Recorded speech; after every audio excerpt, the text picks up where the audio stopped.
So it's the middle of October and it's a really blustery autumnal day, and I want to go into the garden and cut some flowers for the house, and I thought it'd be a lovely opportunity to take you with me, show you some of the things that I will be cutting and the sorts of arrangements that I like to make at this time of year. I think one of the beauties of cutting garden flowers for the house is that they really reflect what is happening in your particular garden at this particular time of year. It's not about having perfect stems, it's about a beautiful reflection of the season. So I am not necessarily looking for fabulous blooms that I might find in June or July, but really finding those little treasures that are still wanting to flower despite the fact that we're having strong winds and cooler days. So before I start cutting flowers, I always like to know what vessel I'm going to be arranging everything into. And this is going to dictate how many flowers I need to cut for the house. I've decided to use a bowl for my arrangement, and this is quite a nice small studio pottery bowl. And inside the bowl, to hold all the flowers in place, I will be using chicken wire and also a little metal pin frog, and these are really helpful for holding my stems nice and tall and straight without the sides of the vessel being needed. I also cut all of my flowers straight into a bucket of fresh water. It's really important to keep the stems hydrated, and I don't want to be cutting them and then they wilt. So let's hop into the garden and go and see what's looking lovely.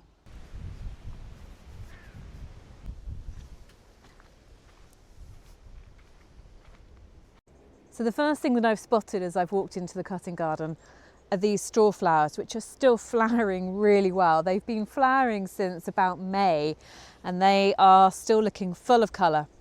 I have decided that I would like to cut flowers that are really sort of those burnt oranges and maybe some yellows and some creams maybe to soften it up.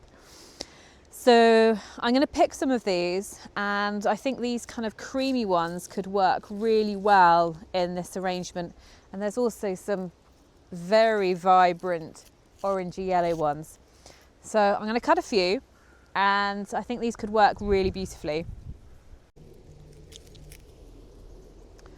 When I'm cutting flowers, I'm always stripping the leaves off the lower sections so that when they go into the bucket, there is no leaves in the water which could create bacteria build-up within the water.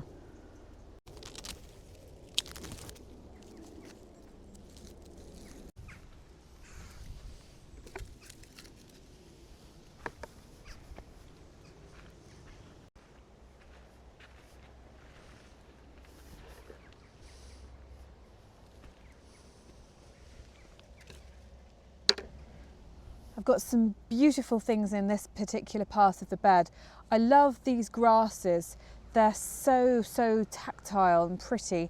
I've also got the lovely autumnal colour of the Lysimachia with this fabulous fiery red foliage, and I think that's going to work really well with my sort of burnt orange look that I'm going to try and achieve.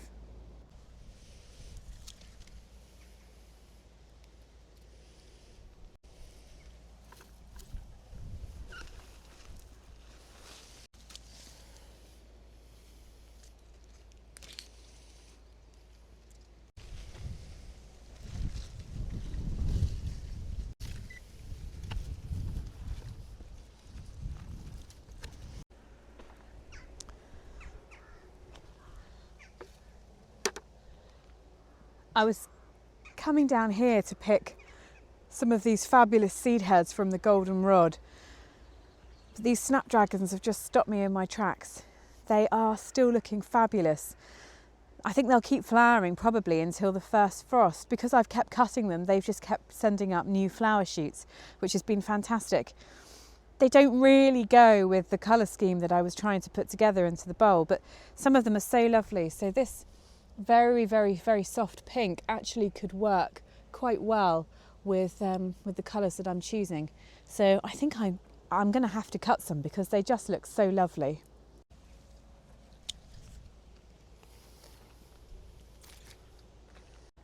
And there's a bee straight in there, still providing lots of lovely nectar for the bees, which is great to see. You are.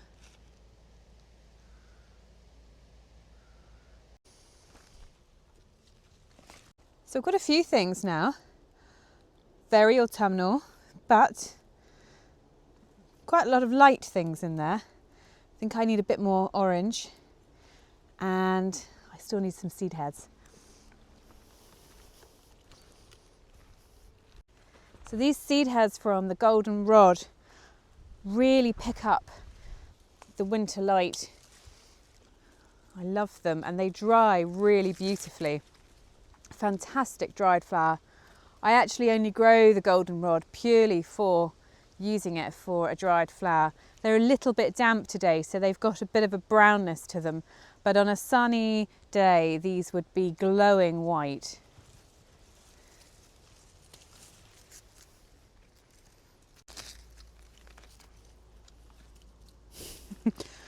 They have completely covered me in seed.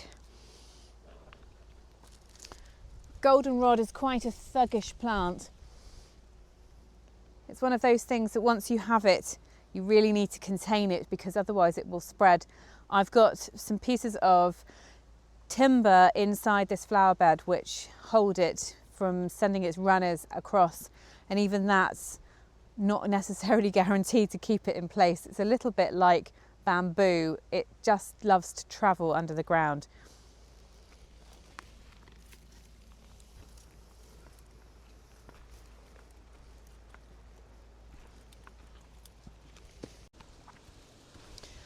Oh my goodness, one of my lovely yellow foxgloves is flowering. This is not going to survive if we have a frost. This is coming with me.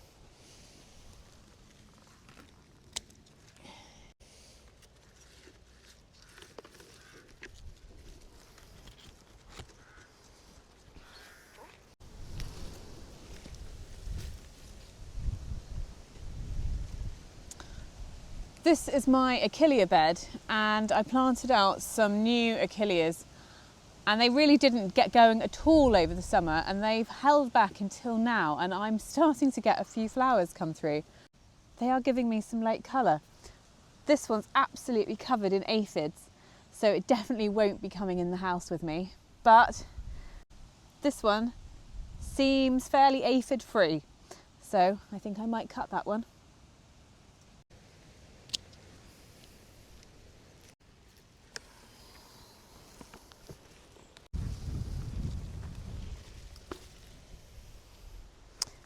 This is where I've been growing all my crocosmia, and the seed heads actually look really great.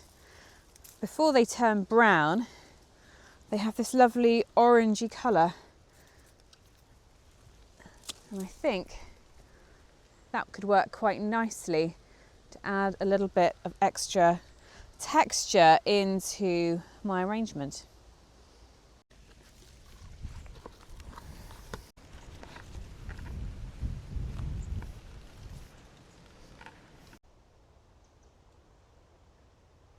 So last weekend we had Dahlia Day, which is the day when I open up the cutting garden and I invite people to come in and cut back all of the dahlias. And the plan is that after Dahlia Day, I then cut them right the way down to the ground with a hedge cutter and get them ready for the winter. But confession time, that hasn't happened. Dahlia Day was over a week ago and that hasn't happened yet. I just haven't had the time. Which means that the dahlias, which were cut completely clear, there wasn't a single flower head left on this whole patch, and they've all come back. Within a week, I've got plenty of colour again, which means that I have got some stems which I can cut for the house, and I'll do that now. There's plenty more here. Actually, I can give some away as well. And then next week, fingers crossed, I'm going to have time and I will cut all of these back. So for now, I can choose some lovely dahlias for my arrangement.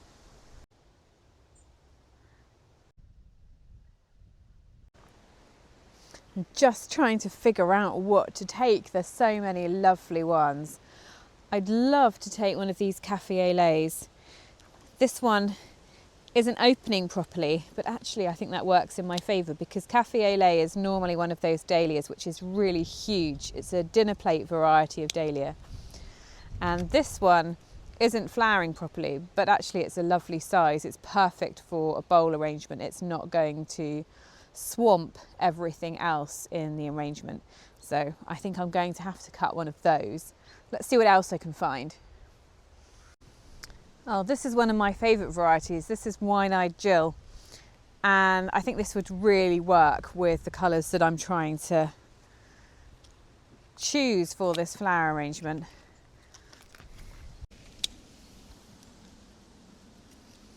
I'm choosing a few smaller, daintier stems. This one's not properly opened yet, and it won't open. Dahlias, once you cut them, they don't change. So anything that's cut in bud will remain in bud. You want to pick them really when they're fully open, but I quite like the fact that that's small. That's just going to add a little bit of extra colour within my arrangement. So I'm more than happy to cut it and it just stay looking like that.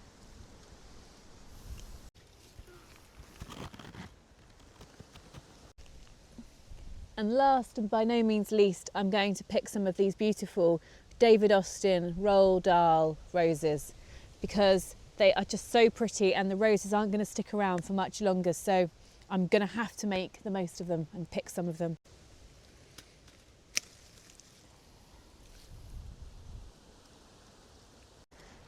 So I think I finished picking. I have got a lovely kind of mixture of some of the burnt oranges that I wanted to get, but I've also got some apricots and some pinky colours, there's some creams. So it's very autumnal but quite soft. So I think this is going to look lovely. I'm going to go and arrange them into the bowl.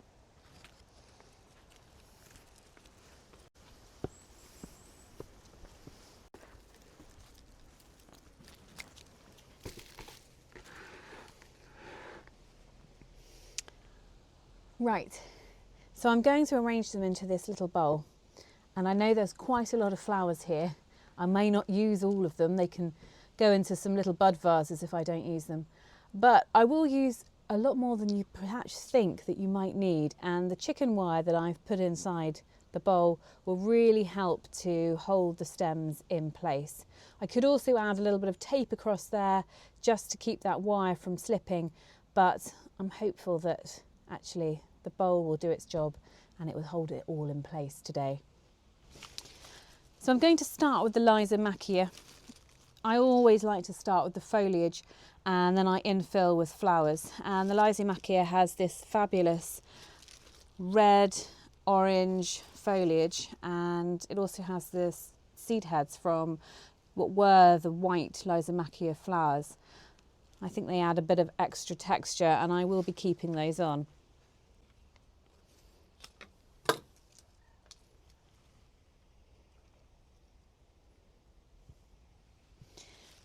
So this little bowl arrangement, I think I'm going to put it onto my dining room table, which means I don't want it to be too high. If it was really high up here somewhere, then you wouldn't be able to talk to anybody that was sitting opposite you at the table. But I do want it to have some height. So I'm thinking this is going to be about the maximum height that I want to go up to. Everything else can fill in down below it.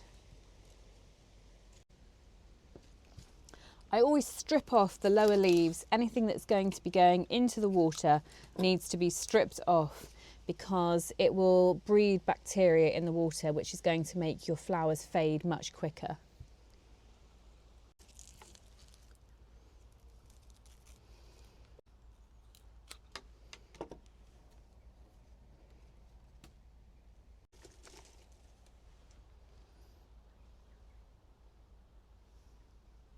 I think this cafe au lait is perhaps my favourite flower that I've picked. It even has a little friend with it. I'm going to remove the earwig from the dahlia, and we don't want that in the house. But I want this flower to be featured within the arrangement. So I'm going to actually keep it really quite tall so it stands up high.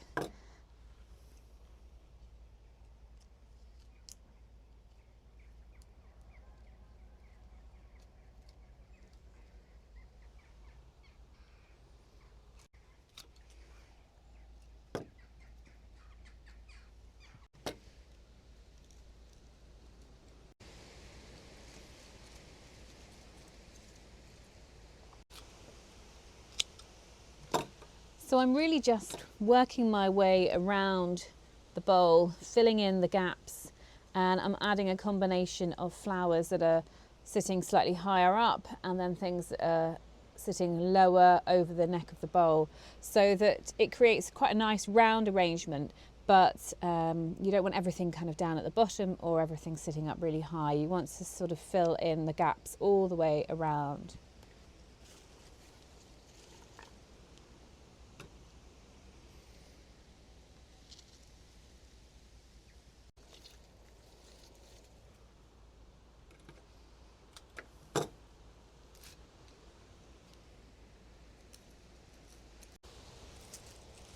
I'm putting the seed heads quite high up because I want them to catch the light, just like they do in the garden.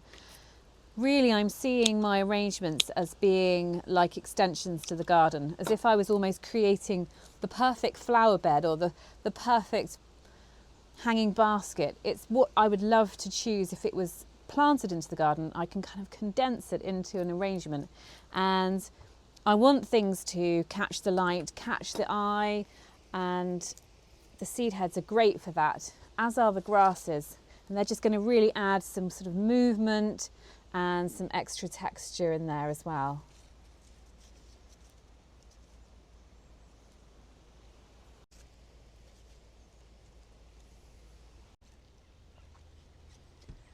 Right, I think I'm happy. It's looking really pretty. So I'm going to take this down to the house and enjoy it.